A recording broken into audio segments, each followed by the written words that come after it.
Hello students, welcome to today's video lesson. Today we shall discuss the second unit of Memories of Childhood titled We Too Are Human Beings. Today's story is an extract from the autobiography of the Dalit writer Bama titled Karukku. It describes her first encounter with the concept of untouchability or caste-based discrimination. Untouchability is the practice of ostracizing a person or a minority community who are at the lowest rung of the societal hierarchy. Physical contact with them is considered to defile or pollute the members of the upper class. This is especially prevalent in India, where the majority Hindu population is divided into 4 castes or varnas, with the upper castes of Brahmins, Kshatriyas and Vaishyas shunning and discriminating against the lowest caste, the Shudras. The lowest of the Shudras is a group caste out of the 4-fold caste system, which has been treated by the upper castes as untouchables for centuries. Social reformers and activists such as Babasaheb Bhimrao Ambedkar and Mahatma Gandhi undertook lifelong struggles against the social evil of caste system. It was in fact Ambedkar who popularized the term Dalit, meaning downtrodden, to mean the repressed classes of India. Gandhi also had another term for the untouchables, the Harijans or people of God. Before we proceed to the autobiographical excerpt of Bama, let us first learn a little about the author. Born in 1958, Bama Faustina Susairaj is a Tamil Dalit feminist, teacher, and novelist. Some of her notable works include her autobiography, Karukku, a novel, Sangati, and a collection of short stories, Kisum Bukkaran. Let us now begin with the story. The narrator begins on a happy note describing her carefree days when she was in the 3rd grade and quite unaware of the evil practices of the society. She narrates how the usual walk back home from school could have been completed in 10 minutes, but it would take her 30 minutes to an hour to finish that journey as she often got distracted. She describes the entertaining sights that would capture her attention and delay her journey back home. Things like the performing monkey, the snake charmer with his snake in a box, the cyclist who was on a cycling spree for days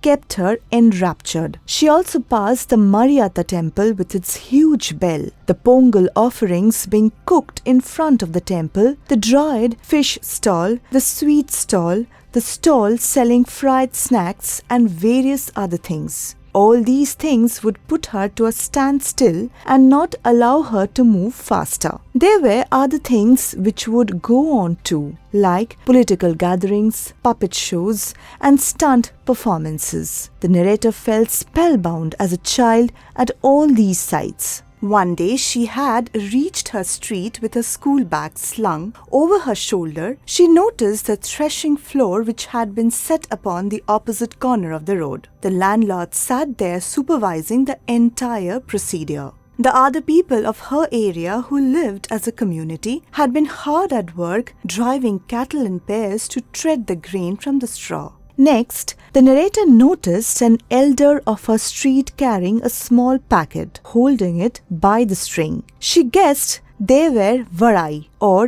green banana and bhaji in the pocket. The manner in which she had been carrying the packet had made the young girl want to laugh out loud. She found it funny how a big man had been carrying such a small parcel in that manner. She further noticed how the elderly man had walked up to the landlord, bowed low, and handed him the parcel with his extended hand. Moreover, he had cupped the hand holding the parcel with his other hand. The landlord took the parcel and began to eat. Being a child who was unaware of the evil practices of social hierarchy and caste-based discrimination, the narrator had not understood or felt the gravity of the situation. To her innocent eyes, it had seemed funny that a grown-up man had to take so much trouble carrying a parcel and present it to somebody in that manner. She had no idea about the hierarchy of the caste system or the practice of untouchability.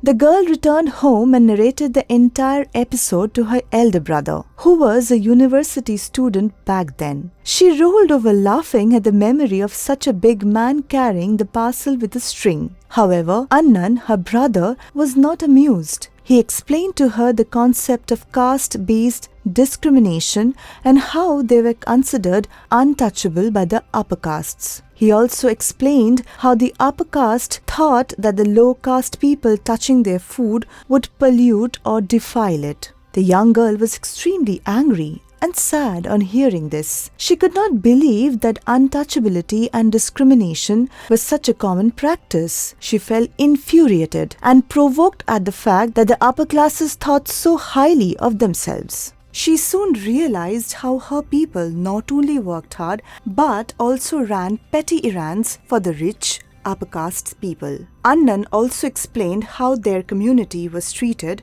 with indignity and humiliation. Annan narrated an incident from the time when he had been interrogated by some landlord's men who asked him for the name of the street he resided on. By knowing the name of the street that he resided on, they would have gotten an idea of his caste, or areas or localities in a city were often segregated according to their caste. The people of the lower castes were often allotted areas to live in some corner of the city. This is an act called ghettoization, where unwanted people of a society are allotted the most horrific and dingy areas to live in, pooled together and segregated from the main city at the fringes. You will recognize this as a worldwide practice, something that is one of the cruelest and most inhuman things to do to fellow humans, something that Germans had done with the Jews during the Holocaust.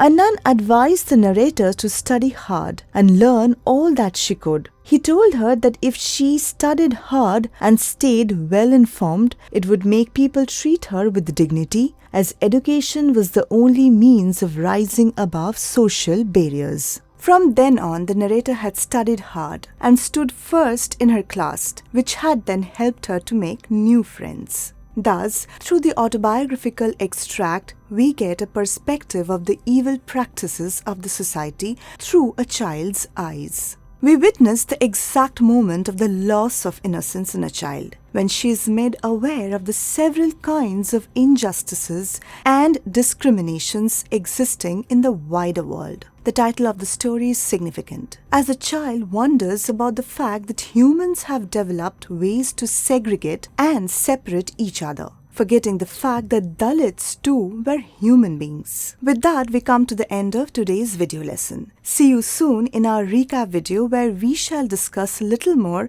about some significant points from this story.